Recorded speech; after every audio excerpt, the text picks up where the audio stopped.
What if the person who hurt you most was actually your greatest spiritual teacher? They didn't come to love you, they came to awaken you. And that truth will set you free. When a narcissist enters your life, it's not punishment. It's the universe holding up a mirror.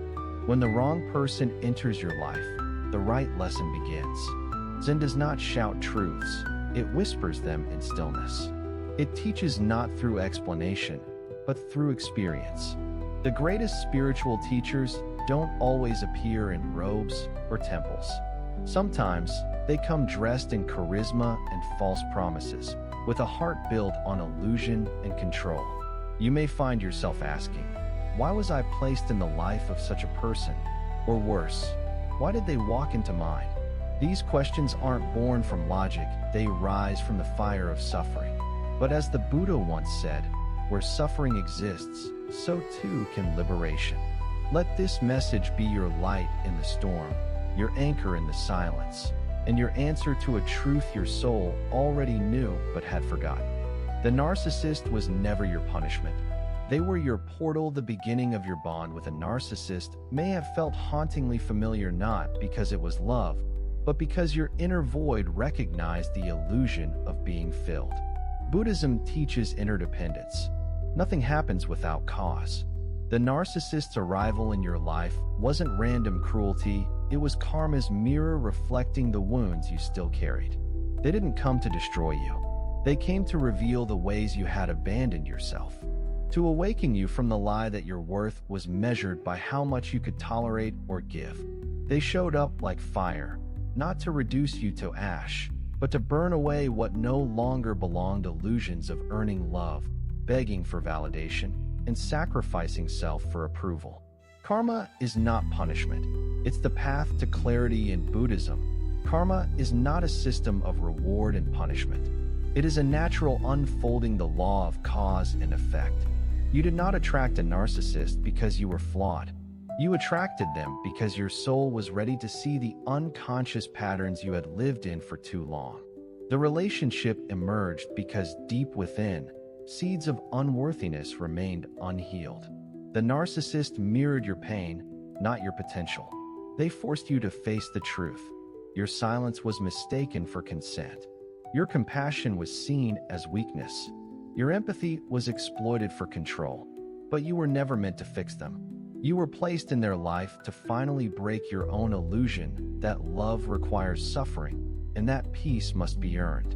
Compassion without wisdom is self-betrayal. Zen teaches the balance of compassion and discernment. Compassion without boundaries isn't enlightenment, it's entanglement. The narcissist thrives on unguarded kindness, on emotional generosity, without self-protection. You weren't wrong for loving, but you were mistaken in believing love alone could change someone who refuses to see themselves. Your spiritual heart was meant to open, yes, but not to leak endlessly into someone who uses your light to hide their shadows. Each time you cried alone, forgave without change, or excused cruelty as trauma, you were not weak, you were awakening. You were being forced to ask the hardest question: where does kindness end and self-abandonment begin? You were never meant to heal them. Many souls believe love can heal all. But Zen reminds us, transformation requires intention. You were not sent as their savior, you were sent as a mirror.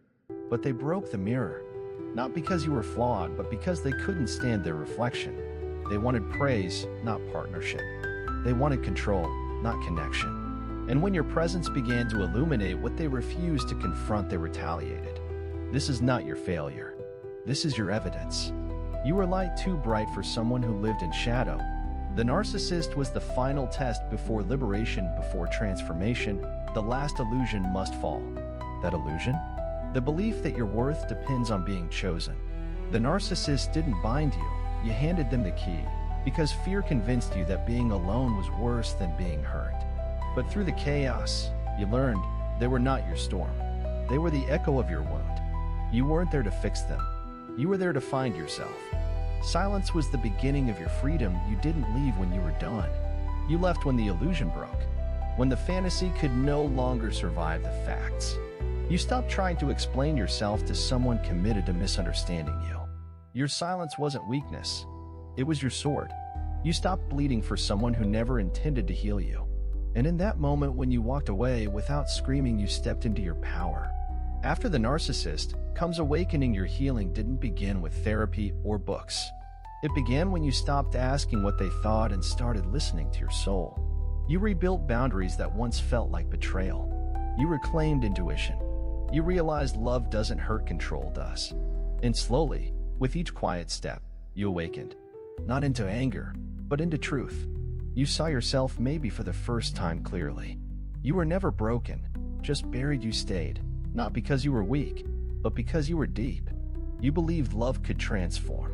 And now, you walk with wisdom beside your compassion. You no longer chase healing in others. You embody it. Pain has carved new depth into your soul. And now, peace fills those spaces with stillness. The mud made the lotus. Buddhism says, no lotus blooms without mud. The confusion, the gaslighting, the emotional warfare, it all became the soil for your awakening. You now see red flags where you once made excuses. You honor quiet over chaos. You've learned the sacred power of no. The narcissist came as mud. You emerged as the lotus. Peace without hatred is the final liberation. Zen does not teach revenge. It teaches release. Forgiveness isn't about them, it's about freeing yourself. You didn't walk away in anger. You walked away in clarity. And that is mastery. You no longer wait for an apology. You gave yourself closure. You don't hate them, you've outgrown them. And that's real power. The narcissist was a spiritual catalyst. They didn't love you, but they showed you how to love yourself. They withheld affection so you'd stop begging. They discarded you so you'd stop clinging. They devalued you so you could discover your worth. They were never your home. They were the storm that pushed you to build one within yourself. You were never weak.